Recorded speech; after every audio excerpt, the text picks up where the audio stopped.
I'm Sister Norma Evans, BVM, Sister of Charity of the Blessed Virgin Mary.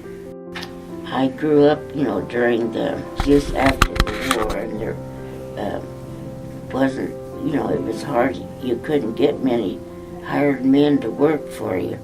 So I was always my father's hired man. My sister, Sister Mary Ann, her religious name was Adelaide, and I was Adelaide. She used to always help my mother, and I always went out and helped my father. But so I never learned how to cook very much when I was home. We were together at Mount Carmel for quite a few years.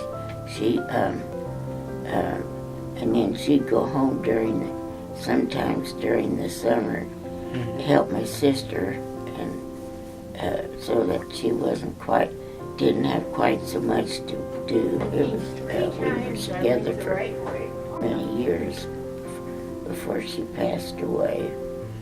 Did you like teaching? I did. When I was up in Waucona, there was a family that she had 14 children, and then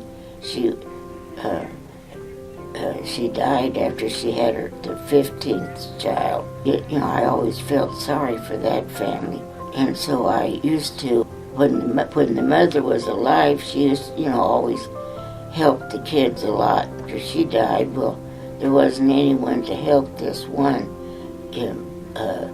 Bobby, and so I used to try to give him extra help to get his work done. And it seemed like he was always so hungry, so at recess, if there was anything left from lunch, I used to go and, get him a piece of pie or some graham crackers or something to eat, because he always seemed so hungry. And the mother,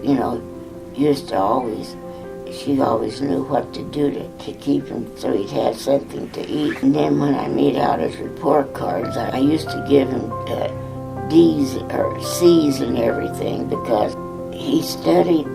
I figured as long as he was studying, he didn't do it. His grades weren't as good as, as the other kids. But I just always gave him a C. So he always said later on that I was the only sister that never gave him F's on his report card. So, and he still comes and sees me and writes to me. Yeah, I figured if he was still, as long as he was trying to do his work, I never gave him an F, even though it didn't compare with the other kids' work. So I used to always, try to help him out that way.